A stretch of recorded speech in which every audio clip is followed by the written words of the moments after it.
Gents, how are we? Very good, Sal. It's happening. Same Doing old. well. How are you? Same old, same old. Good. Hi, handsome. You know who I'm talking to. Hi, Scott. You too, Kino. You too, Kino.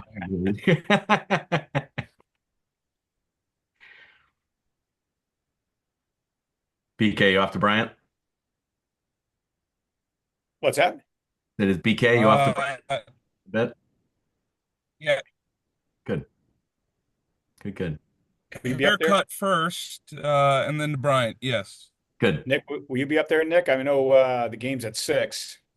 Yeah, I'll probably be there like second half. I think we're Ian's starting and then I'm coming in relief. Okay. So we're splitting it. We got a high school football game to do too. North Attleboro is playing at Gillette. So that's a whole cluster. Yeah. That is a whole cluster. So be fun. Be a fun weekend.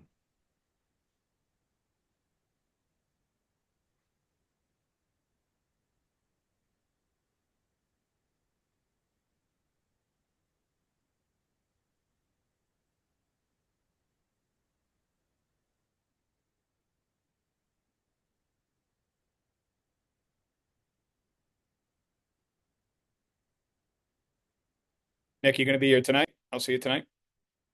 See you tonight. Yes, I was just about to go over my sideline hit. All right. The elaborate whatever Chris sent me. On the Stonehill coach.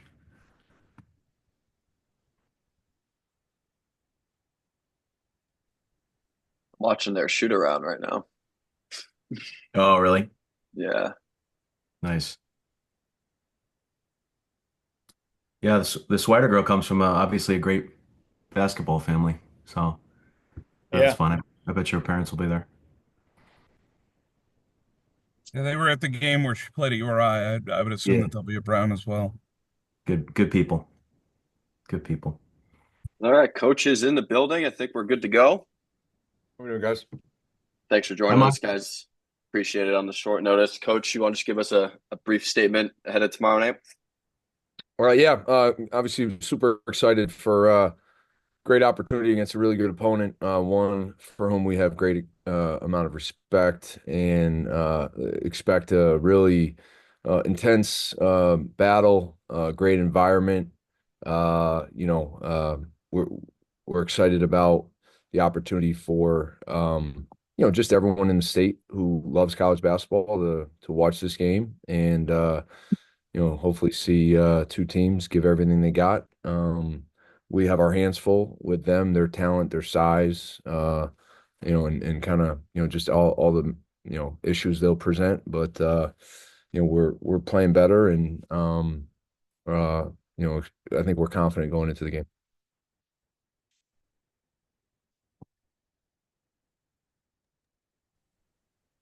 I'll ask the first one, Coach. It seemed like on Tuesday night at Vermont, the game kind of flipped on those inbounds next to their bench where you guys forced them to call back-to-back timeouts. What did you see from your guys defensively over the last two? Stony Brook scored 54 points. Vermont had 53. What do you think's been the switch defensively from your group over the last two? The other night was a lower possession game, so our defense was good.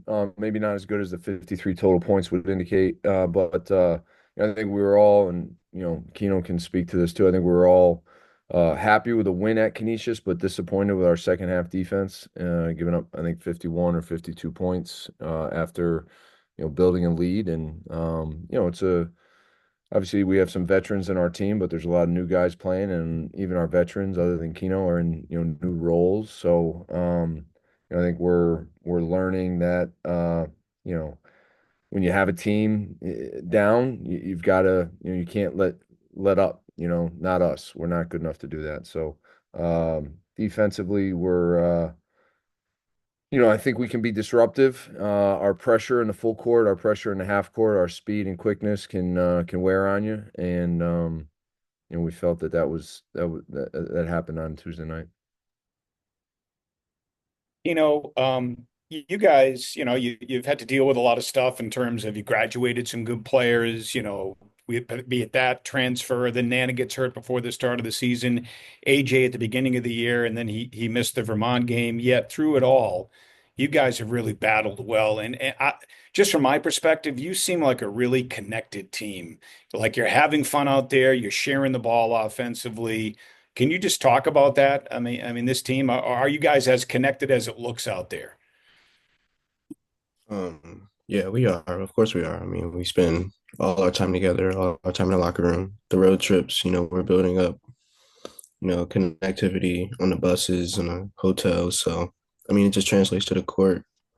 Obviously, he said our defense is being played well. I mean, we're helping each other out, we're reading each other. So, I mean, I think all that time off the court helps on the court. So,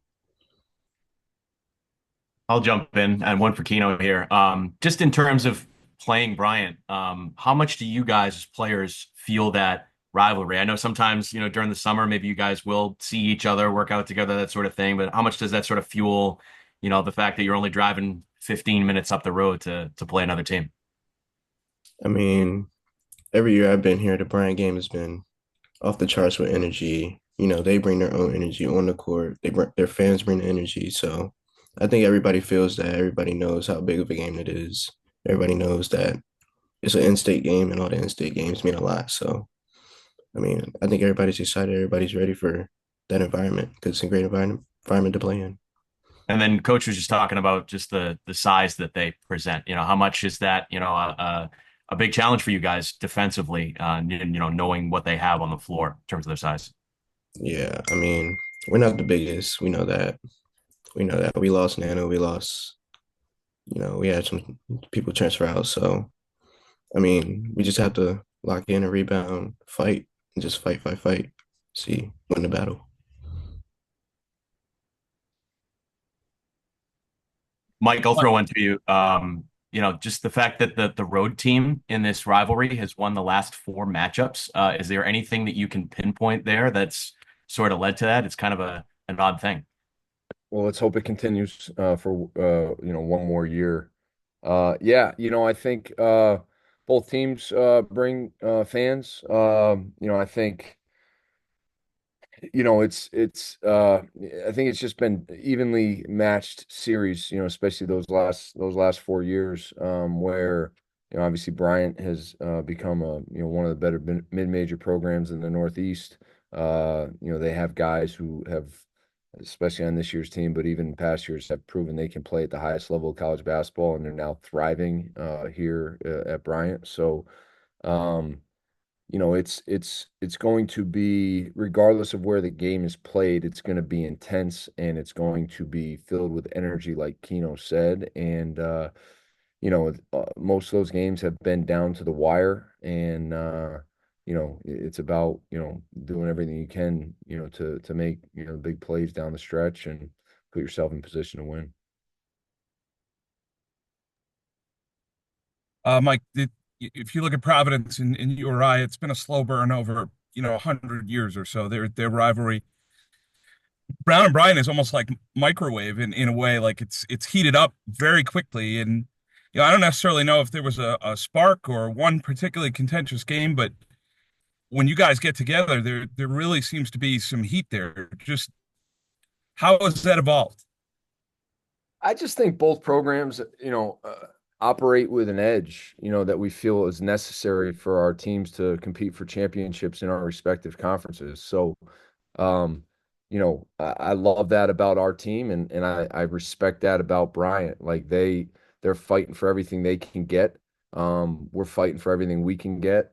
We also happen to be, it's a huge game Friday night, but I think most people in the state are talking more about the game on Saturday. So like I think that gives us an edge too, both teams and both programs. Like, hey, we play pretty good basketball here too at Brown and at Bryant. So um, it's like if we're gonna win in the Ivy League, we better be the hardest playing team, and a team that comes with toughness and an edge. And I think Bryant probably feels the same way about how they've built a championship contender in the NEC and then now the America East. So I have we all have great respect for their staff, their players, their program, their fans. It's just, Friday night, we're both fighting for a win. We're both fighting for respect, in our state, and preparing for what's going to be two really tough conference schedules ahead. Based on roster construction, Landon hasn't had much choice. He's had to play a lot of minutes, and he's had to be a productive player for you guys to play well. And certainly he's risen to that challenge. Vermont was the most recent example. Just what do you see out of his game so far this year?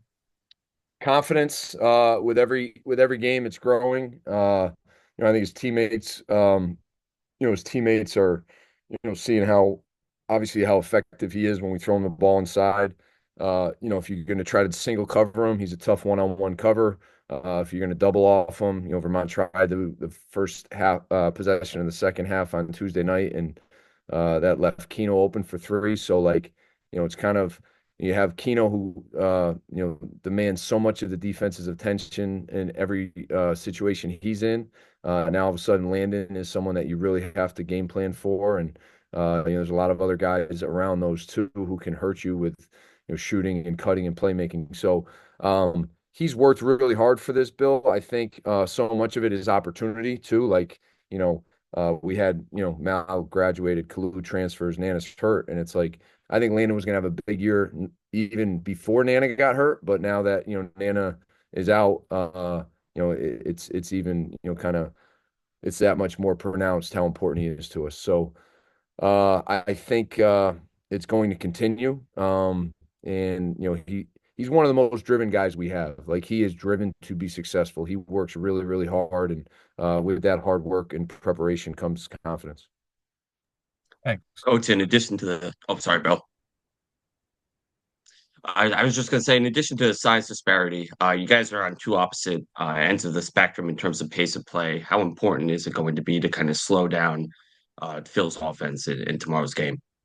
It's so interesting because we pressed for 40 minutes. So and our press hasn't necessarily manifested itself in a lot of turnovers for the offense yet, but it has worn teams down, and uh, it's also, teams don't get into their offense as quickly as they do without our pressure. So, we want to play fast. We want to make it hectic. Come watch us practice, and Kino will probably tell you it's like it's chaos a lot, with how fast we're trying to play and take advantage of our speed.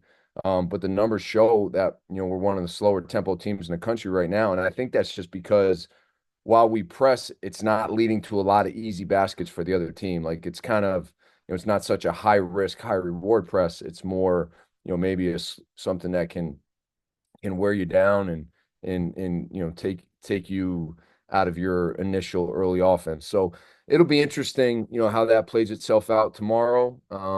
But we definitely, we realize, their size, their offensive rebounding are huge challenges for us. But we also think we present a lot of challenges for them too, with our speed and our quickness and our everything we're doing. Mike, you inserted Malcolm into the starting five. I think it was now the last four games. Just what has worked about having him, be on the floor to start the game with your other four guys?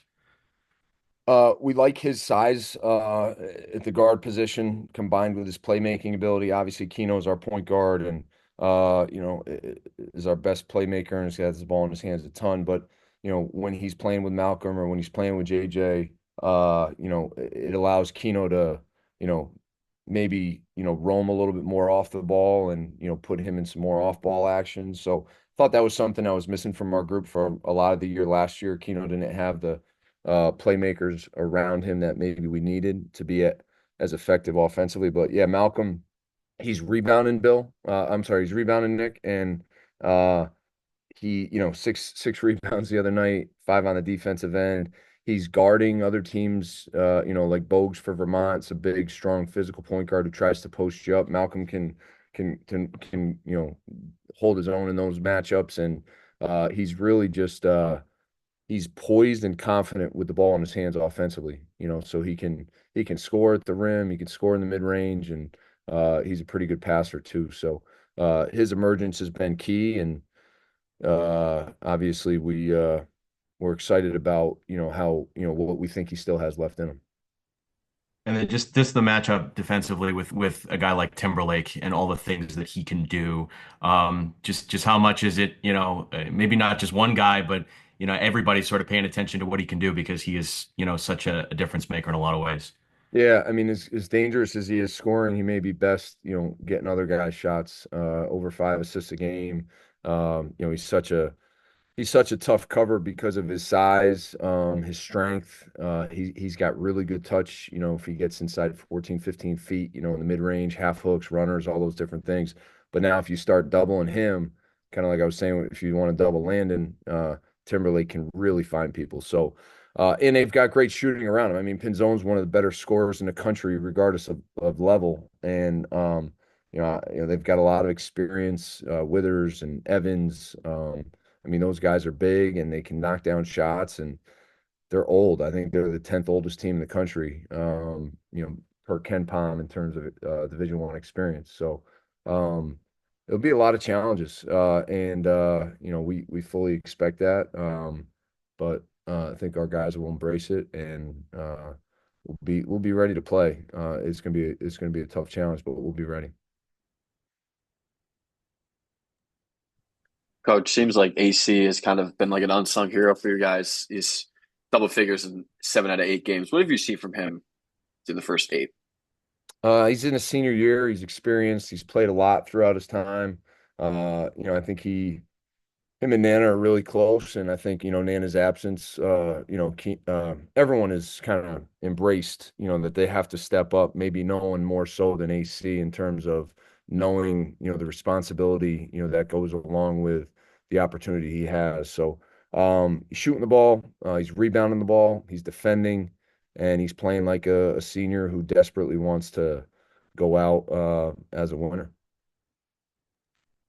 We've watched you for a long time, and you come across on the court as such an even-keeled guy just about every night. You look like the same person out there.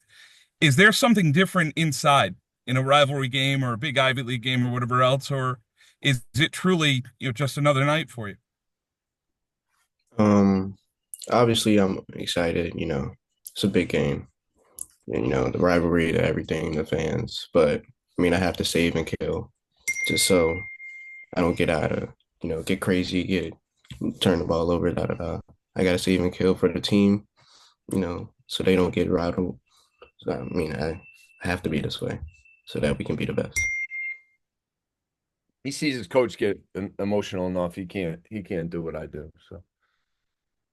Along those lines, you guys won a game a couple games ago with you scoring only 6 points and not taking a ton of shots. And it just kind of goes back to what I was saying earlier to you. Like, I just feel like you guys are turning down, you've turned down open shots to find a teammate for an even more open shot. I guess, what does it say about this team that, leading scorer, a guy that's, is, maybe one of the favorites to win Ivy League Player of the Year, can, take only a few shots, score 6 points, and your team can win and win easily? I mean, that game was great because everybody was playing confident. Everybody was sharing the ball. Everybody had confidence in each other. So, I mean, when I can take 7 shots, have 6 points, and instill confidence in my teammates, then and we still win. I mean, it's amazing. So, I think that's best for us.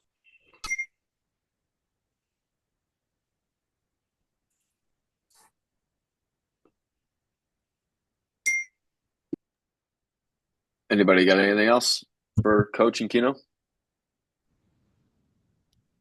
No, Thanks, guys. somebody's getting a lot of messages. So A lot of messages. That's my bad. I didn't know how to cut it no, off. it's cool. It's everything's connected, Kino. Everything's connected. So I was getting a call in the middle of this too, and I got worried that I was going to be interrupting everything. That happens. Yeah. We know we're not the popular people. Yeah, right. Exactly. We know that. That's okay. That's okay. Speak for yourself, Koch. My messages were blowing up when we were on this Zoom. Yeah, they were all Tennessee, Syracuse burns, I'm sure. Right, Scott? I'm sorry about that. All right, guys. Appreciate you. See you tomorrow. Thank you very much. Thanks, guys. Appreciate it. Cal, thank you. Thank you. Thank you.